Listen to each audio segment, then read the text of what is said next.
கிறிஸ்துவுக்குள் மிகவும் பிரியமானவர்களே, இயேசுவை தேடி என்ற பாட்காஸ்ட் மூலம் உங்களுக்கு என் அன்பின் வாழ்த்துக்கள். இன்றைய நாளுக்கான செய்தி பிறருக்காக பிரார்த்தனை செய்வது. ஒரு சில சமயங்களில் பிறருக்காக நாம் செய்யும் ஜெபங்களினால் ஏதேனும் பயனுள்ளதா, இல்லையெனில் மற்றவர்களுக்காக நாம் செய்யும் ஜெபம் தேவையானதுதானா என்று நம் உள்ளத்தில் தோன்றும். சகோதரி நான்சி கூறுகிறார், மற்றவர்கள் எனக்காக செய்யும் ஜெபம் எனக்கு மிகவும் தேவையானது. ஏனென்றால் அவர்களின் ஜெபம் இல்லாமல் நான் எவ்வளவு ஆசீர்வாதங்களையும் பாதுகாப்பையும் இழந்திருப்பேன் என்று நினைக்க முடியவில்லை.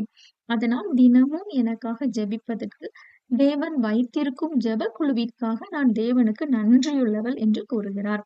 மேலும் அவர் அநேகர் எனக்காக ஜெபம் பண்ணுகிறார்கள் என்ற உணர்வுதான் என் இருதயத்திலும் தேவன் வைத்திருக்கும் ஜனங்களுக்காக, அதாவது என் குடும்பத்தினர், நண்பர்கள், உறவினர்கள், எனது பணியாளர் டீம், போதகர்கள், கிறிஸ்தவ தலைவர்கள், அரசியல் தலைவர்கள், அரசு அதிகாரிகள் மற்றும் என் பக்கத்து வீட்டில் வசிக்கும் ஜனங்களுக்காக ஜெபிக்க வேண்டும் என்ற ஆர்வம் எனக்கு ஏற்படுகிறது.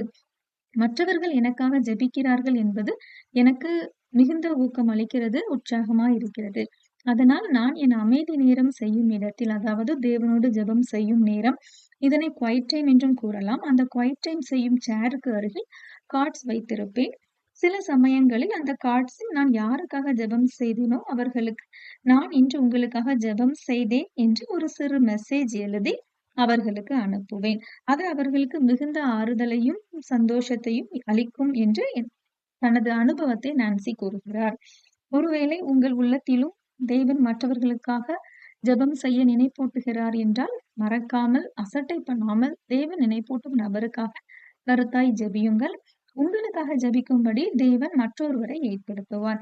உங்கள் ஜெபங்கள் அவர்களுக்கு எப்படி ஆசீர்வாதமாய் மாறியது என்பதை நித்தியத்தில் தான் நாம் அறிந்து கொள்ள முடியும். ஜெபம். என் அன்பின் இயேசுவே, மற்றவர்களுக்காக ஜெபம் செய்யும்படி எங்களுக்கு கற்றுக் கொடுத்ததற்கு உமக்கு ஸ்தோத்திரம்.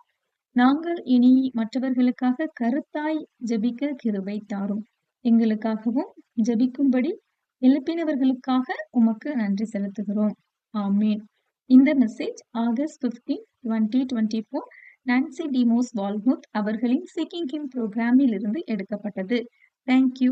God bless you.